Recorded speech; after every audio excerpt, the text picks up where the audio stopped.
Good evening दोस्तों। एक बार फिर से आपका स्वागत है आपके अपने यूट्यूब चैनल एएमयू क्लास के कला टेस्ट सीरीज के रात के 8 बजे के आज के इस वीडियो में। मित्रों, कल सुपर संडे में मैंने कुछ अलग करने की कोशिश की थी यूट्यूब पे, और वो मैंने आपको वीडियो के माध्यम से दिया भी था, और उस तरीके को आप सभी लोग ने इतना पसंद किया कि यकीनन मैं बताऊं कि मेरा दिल बहुत खुश था आपके उस वीडियो को पसंद करने की वजह से। और कमेंट्स में आपने कहा भी कि सर इस तरह के ही वीडियो बनाया करिए, इस तरह से आसानी भी होती है तैयारी करने में, याद करने में। तो उस वीडियो को बनाने में थोड़ा सा समय लगता है, इसलिए मैंने पहले एक वीडियो बनाया ताकि हफ्ते में एक संडे जो है मैं आपको, जैसे मुझे मौका मिलेगा तो मैं कुछ तैयार करके रखूँगा अच्छे से, तो उस समय जब मैं आपको बना के दूंगा तो ठीक रहेगा मेरे लिए। तो उसके लिए थोड़ा समय चाहिए, और समय रह करके और मैं आपको सेट करता रहूँगा, और उसके बाद हफ्ते में एक बार आपको उसको उस तरह के वीडियो को कोशिश करूँगा अच्छा से अच्छा देने की, और बीच में जो है उन क्वेश्चनों को भी कुछ इस तरह से देते रहूँगा। तो चलिए शुरू करते हैं आज का वीडियो, और देखते हैं कि आज के इसके वीडियो में कितनी चीज़ों को आपको याद है और कितनी चीज़ें आप भूल गए हैं। तो लाइक शेयर और कमेंट करना मत भूलिएगा। अगर चैनल पर नए हैं तो चैनल को सब्सक्राइब करिएगा विथ बेल आइकन। तो पहला प्रश्न जो हमारा आज के इस वीडियो का है वो कह रहा है कि प्रसन्न नेत्र किसके समान है। जो प्रसन्न नेत्र होता है यानी खुशीनुमा आंखें जो होती हैं वो किसके समान होती हैं। पान की आकृति की, अंडाकार, तीर के समान, या खजन पक्षी के समान। तो प्रसन्न नेत्र यानी खुशी के जो आँख होते हैं, नेत्र मतलब आँख, प्रसन्न मुद्रा की जो आँखें होती हैं, इनमें से किसके समान होती हैं, ये हमारा आज का पहला प्रश्न है। और कमेंट्स करना शुरू कर दीजिए मेरे उत्तर से पहले। तो पहले प्रश्न का जो सही जवाब होगा वो हो जाएगा डी, खजन पक्षी के समान। ठीक है, चलिए आगे बढ़ते हैं। दूसरे प्रश्न की तरफ चलते हैं। प्रश्न संख्या 2 है, आपके स्क्रीन पे है मित्रों दूसरा प्रश्न। और दूसरे प्रश्न का कहना है योगी का कान किसके साथ दृश्य है। ठीक है, योगी का कान किसके साथ नहीं है, समान ऐसे कुछ करके है इसमें। देखिए टाइपिंग मिस्टेक मुझे लग रहा है ये हो गया है। और योगी का जो कान है किसके साथ समान, इसका जो दृश्य है योगी के कान का, ठीक है, ये पूछ रहा है हमारा दूसरा प्रश्न। और इस प्रश्न का सही जवाब हो जाएगा ऊ की आकृति जैसी। ठीक है, योगी का जो कान है किसके समान उसका दृश्य है, साथ नहीं है, समान है। ठीक है, तो ऊ की आकृति जैसी। ठीक है, आगे बढ़ते हैं। प्रश्न संख्या 3 देखते हैं क्या कह रहा है। तीसरा प्रश्न हमारा जो कह रहा है उसका कहना है मित्रों, यंत्रों में खींची गई रेखा कैसी होती है। यंत्रों में खींची गई रेखा होती है कैसी, नरम होती है, कठोर, माध्यम, या मुलायम। ठीक है, तो कमेंट्स बॉक्स में कल आप लोगों का बहुत अच्छा अच्छा कमेंट्स था, और हमने जो क्वेश्चन आपसे आखिरी वीडियो में आखिरी में पूछा भी था, एक क्वेश्चन भी हमने आपसे, उस क्वेश्चन को भी मैंने इसमें शामिल किया है, जिसका उत्तर आप सभी ने बहुत सारा, बहुत प्यारा और बहुत अच्छे मात्रा में दिया था, और अच्छा दिया था और सही दिया था। तो इसके लिए आपका धन्यवाद मित्रों। तो तीसरा प्रश्न और उसका सही जवाब जो हमारा होगा वो हो जाएगा आपका कठोर।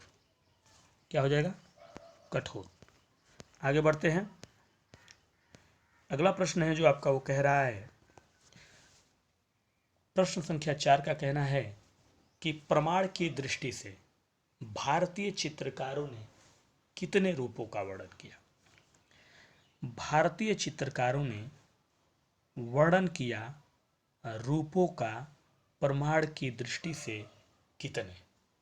ठीक है, यानी कहने का मतलब यह है कि हिंदुस्तान के जो चित्रकार थे उन्होंने प्रमाण की दृष्टि से, ठीक है, कितने रूपों का वर्णन किया, 6, 3, 5 या 4 रूपों का वर्णन किया। तो चलिए फटाफट कमेंट्स बॉक्स में कमेंट्स डालते जाइए अपने प्रश्नों के उत्तर का, और आज के इस टेस्ट सीरीज को टेस्ट करिए कि कितना चीज़ें आपके दिमाग में, आपके जहन में याद हैं, कितनी चीज़ें भूल गई हैं जिससे रिपीटेड हो जाएगा।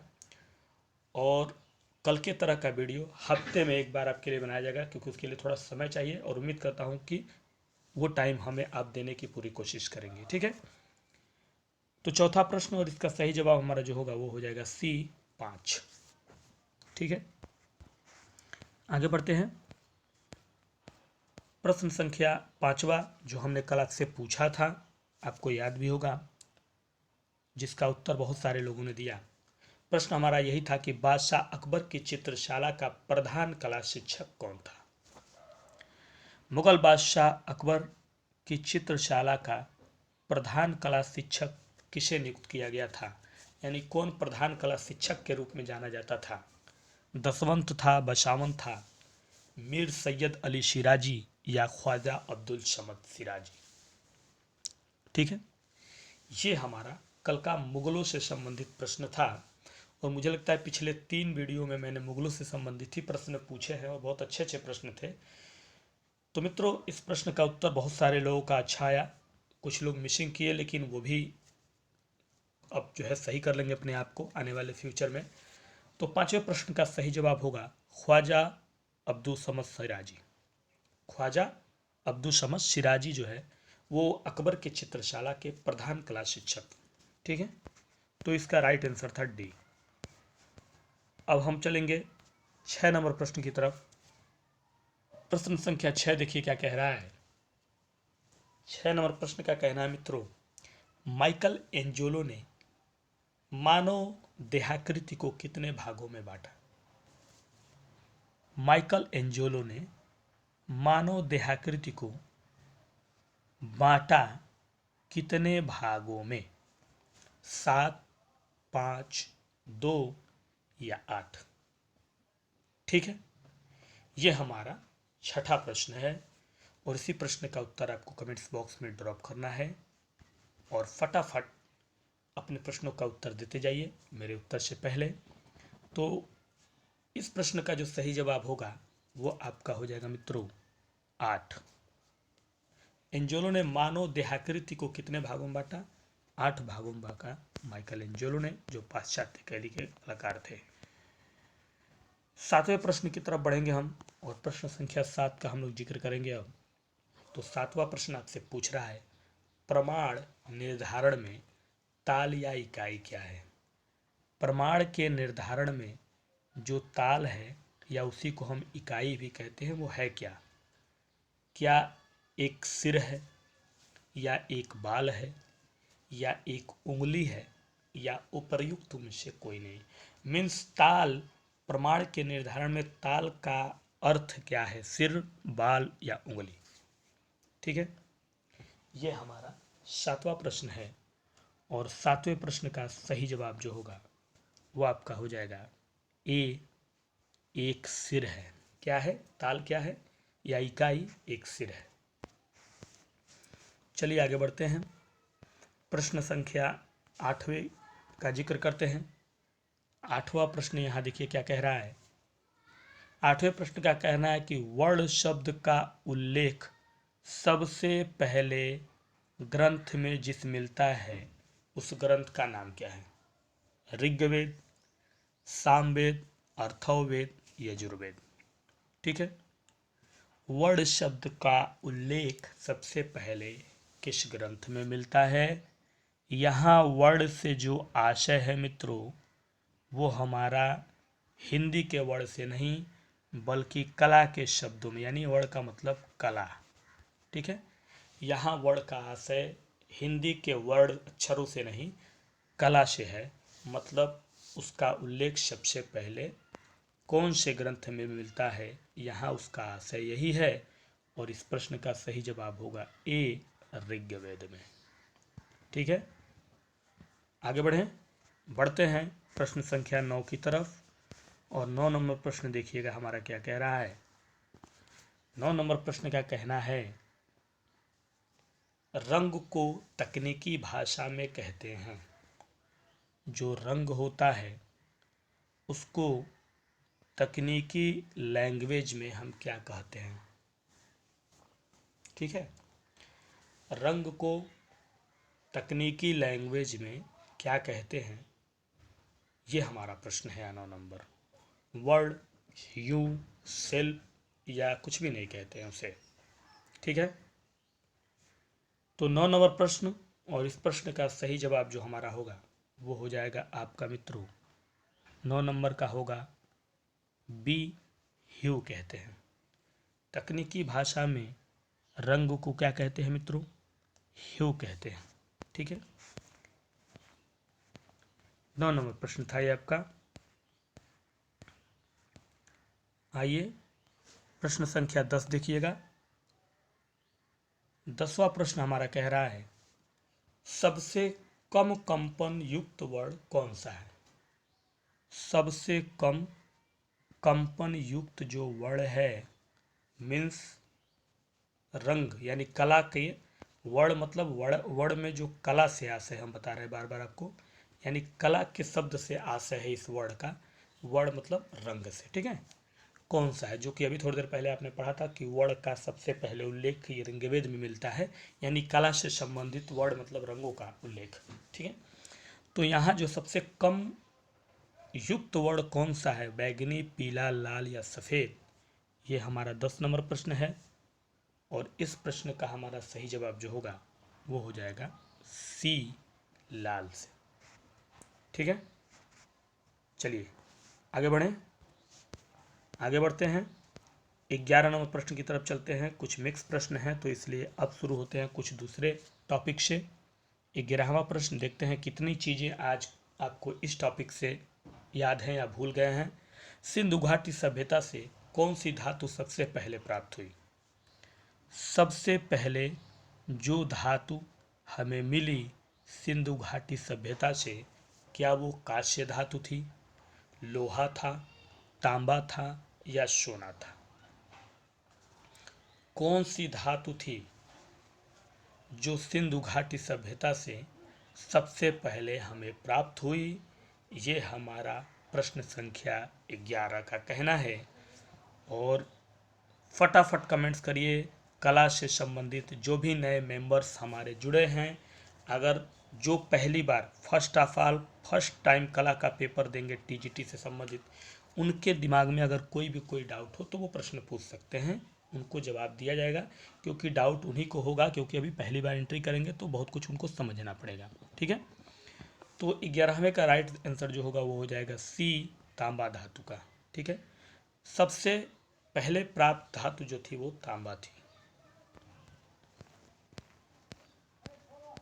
अब आइए 12 नंबर प्रश्न की तरफ बढ़ते हैं। प्रश्न संख्या 12 देखिएगा। एक ऑप्शन है कोई नहीं, तो कोई नहीं का कोई मतलब नहीं है, इसलिए थोड़ा सा उसको ऑप्शन से नीचे ही रख लेते हैं। और 12वें प्रश्न में पूछ रहा है इनमें से किन दो इंजीनियरों ने सिंधु घाटी की कला का पता लगाया। ध्यान दीजिएगा, कला का पता लगाया। दो इंजीनियरों ने सिंधु घाटी की कला का पता लगाया। दो इंजीनियरों ने, ये पूछ रहा है, पता लगाया। ध्यान दीजिएगा शब्द को, कला का पता लगाया। सर जॉन मार्शल और जेम्स बर्टन, कनिंघम और दयाराम साहनी, जेम्स बर्टन या विलियम बर्टन, किसने। तो मित्रों 12 नंबर प्रश्न का राइट आंसर हो जाएगा सी। और एक ऑप्शन इसमें नीचे था जो वो कोई नहीं था, तो उससे कोई मतलब नहीं बनता है, ठीक है। तो इसका राइट आंसर हो जाएगा सी, ठीक है। चलिए आगे बढ़ते हैं अगले प्रश्न की तरफ। प्रश्न संख्या 13 देखिएगा क्या कह रहा है। 13 नंबर प्रश्न हमारा, प्रश्न संख्या 13 का कहना है हमारे सिंधु घाटी से प्राप्त बर्तनों में कौन से रंग से चित्रकारी की गई। बर्तनों में चित्रकारी जो है जिस रंग से सिंधु घाटी में की गई, क्या वो नीले रंग की थी, काले रंग से उसकी चित्रकारी की गई उसके बर्तनों पर, सफ़ेद रंग से चित्रकारी की गई या बैगनी रंग से चित्रकारी की गई। सिंधु घाटी सभ्यता के जो बर्तन हमें प्राप्त हुए उनमें दोनों रंगों का इस्तेमाल हुआ है। तो एक रंग जो है उसमें सिर्फ रंग बल लगाया गया और दूसरे रंग से चित्रकारी उसके ऊपर वाले हिस्से पे की गई। एग्जाम्पल के तौर पे अगर आपको एक मान लीजिए इस तरह से एक अगर आपको कप का एक चीज़ मान लीजिए मिलता है अगर आपको, ठीक है, इस तरह से लाइक दैट, ठीक है। तो मान लीजिए ये अगर ये लाल रंग में रंगा हुआ है पूरा, तो इस कप के ऊपर कुछ डिजाइन बने हुए हैं, तो वो पूछ रहा है वो चित्रकारी किस रंग से की गई है, ये पूछ रहा है हमारा, ठीक है।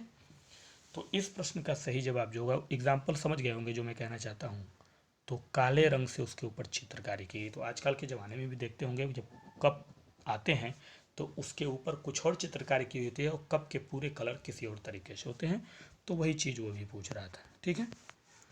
उम्मीद करता हूँ कि समझे होंगे। अब आइए आगे बढ़ते हैं 14 नंबर प्रश्न की तरफ।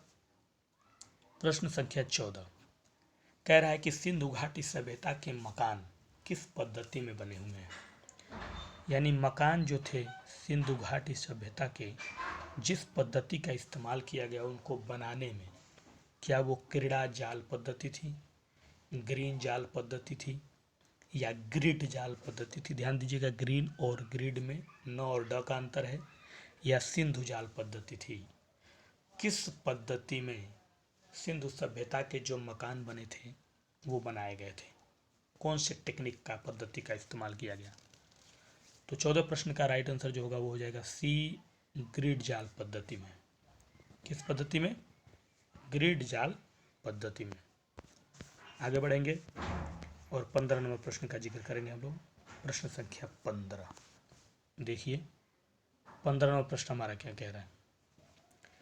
प्रश्न का पूछना है, सिंधु घाटी सभ्यता में कितनी प्रतिमा प्राप्त हुई है, यानी सिंधु घाटी सभ्यता में जो प्रतिमाएं प्राप्त हुई, मिली हमें, वो संख्याओं में कितनी थी। 21 प्रतिमाएं थीं, 12 प्रतिमाएं थीं, 14 प्रतिमाएं थीं या 18 प्रतिमाएं थीं। तो सिंधु घाटी सभ्यता जिस समय जिसने भी खोजा, जिसने भी उसकी कला को खोजा, जिसने भी उसके इतिहास को बताया, तो उसमें जो है प्रतिमाएं मिली और उनकी संख्या कितनी थी, ये हमारा 15 नंबर प्रश्न का कहना है। तो ड्रॉप करते जाइए फटाफट प्रश्नों के उत्तर को कमेंट्स बॉक्स में, क्योंकि हम देखना चाहते हैं कि आज इस मिक्स क्वेश्चन में से सिंधु घाटी सभ्यता का प्रश्न है, कितनी चीज़ें आपको इसमें याद हैं, कितनी चीज़ें आपने भूला तो नहीं। ये एक तरफ से याददाश्त ताज़ा की जा रही है आपकी। तो इस प्रश्न का सही जवाब जो होगा वो हो जाएगा डी, 18 प्रतिमाएं प्राप्त हुई, ठीक है। चलिए आगे बढ़ते हैं। प्रश्न संख्या 16 को देखते हैं। 16 नंबर प्रश्न हमारा क्या कह रहा है। 16 नंबर प्रश्न का कहना है आपके, सिंधु घाटी की सभ्यता कितने देश में फैली हुई है, कितने कंट्री में फैली हुई है सिंधु घाटी सभ्यता। 5 देशों में फैली है, 3 देशों में, 2 देशों में या 4 देशों में। प्रश्न 16 और कहना है कि सिंधु घाटी सभ्यता कितने देशों में संख्या में फैली हुई है। इस प्रश्न का उत्तर आपको देना है। और इसी से रिलेटेड एक प्रश्न इसमें मैंने एक और डाला है कि जो फैली हुई है जितने देशों में, उन देशों का नाम क्या है, वो भी मैंने इस प्रश्न में डाला है, जो आगे मैं आपको बताऊंगा। इसलिए उसके बारे में यहाँ नहीं बता के वहाँ सीधे ले चलूँगा मैं आपको। यहाँ पहले आपको बताना है कि कितने देशों में फैली हुई है। तो मित्रों, ये फैली हुई है आपके 3 देशों में। कितने देशों में? 3 देशों में। अब कितनी, वो 3 देश कौन कौन है वो हम आपको आगे वीडियो में बताएंगे, क्योंकि हमने इसमें ही प्रश्न वो मेंशन किया है इसीलिए, ठीक है। तो आइए 17 नंबर प्रश्न का आप जिक्र करेंगे। प्रश्न संख्या 17 पे हम हैं और पूछ रहा है कि सिंधु घाटी की सभ्यता का पता कब चला था। सिंधु घाटी सभ्यता का जो पता था वो कब चला था, 1819 में, 1824 में, 1826 में या 1818 में। खोजा कब गया, कला की खोज कब हुई, वगैरह वगैरह। यहाँ ये नहीं, यहाँ सिर्फ एक शब्द है, पता आखिर उसके बारे में कब चला कि सिंधु घाटी की ये सभ्यता है और इसका पता कब चला, आने वाले दिनों में जब बीता तो पीछे। तो 17 नंबर प्रश्न का यही कहना है, कब पता चला, और इसका उत्तर होगा 1826 का वो ईस्वी थी जिस समय सिंधु घाटी सभ्यता के बारे में जानकारी मिली और उसके बाद उसकी खोज शुरू हुई। खोज में कला की शुरू हुई और धीरे धीरे बहुत सारी चीज़ें आपको उसमें मिलने लगी। अगला प्रश्न है आपका, उसी से रिलेटेड आज प्रश्न इसमें है कुछ। और 18 नंबर प्रश्न का कहना है कि सिंधु घाटी से प्राप्त पकी हुई ईंट का जो अनुपात था वो क्या था। सिंधु घाटी से जो ईंट हमें प्राप्त हुई और वो भी पकी हुई ईंट है, वो उसका जो अनुपात है, रेशियो है, वो कितना है। इसे कहने का मतलब ईंट जो होता है वो 3D डायमेंशनल में होता है। इस मान लीजिए ये ऊपरी हिस्सा है तो उसके नीचे का भी हिस्सा होता है कुछ इस तरह से, है ना जी। इस तरह से कुछ नीचे का इसका भी हिस्सा होता है। 3 डायमेंशनल में होता है हमारा ईंट। तो 3 डायमेंशनल मतलब कि लंबाई गुणे चौड़ाई गुणे ऊंचाई। तो रेशियो उसका क्या था यही पूछ रहा है। 4 संबंधे 3 संबंधे 1, 5 संबंधे 4 संबंधे 1, 4 संबंधे 2 संबंधे 1 या 4 संबंधे 3 संबंधे 2। ठीक है। तो 18 नंबर प्रश्न का रेशियो बताना है। सिंधु घाटी सभ्यता में पकी हुई ईंटों की जो रेशियो थी वो क्या थी, तो वो थी मित्रों 4:2:1, यानी 4 संबंधे 2 संबंधे 1। ठीक है। आशय मतलब लंबाई गुणे चौड़ाई गुणे ऊंचाई से। अब आइए अगला प्रश्न देखिए क्या पूछ रहा है। प्रश्न संख्या 19 का कहना है सिंधु घाटी की मोहरें अधिकांश किस पत्थर की बनी हुई है। ठीक है। सिंधु घाटी की जो मोहरें हैं वो अधिकांशतः पत्थर की बनी हुई हैं। तो किस तरह के पत्थर की बनी हुई है सिंधु घाटी की मोहरें। ज़्यादातर सेलखड़ी की, लाल पत्थर, संगमरमर या बलुआ पत्थर। तो सिंधु घाटी सभ्यता की जो मोहरें हैं वो जिस पत्थर की बनी है वो किस तरह के पत्थर हैं, तो मित्रों वो सेलखड़ी के पत्थर है ज़्यादातर। किस तरह के पत्थर हैं, सेलखड़ी के पत्थर हैं। ठीक है। अब आगे बढ़ेंगे और इस वीडियो का आखिरी प्रश्न जो मैंने अभी आपसे कहा था कि वो प्रश्न मैंने डाला है कि 3 देशों में फैली थी, तो वो देश कौन कौन से हैं, तो वो यही प्रश्न है मित्रों।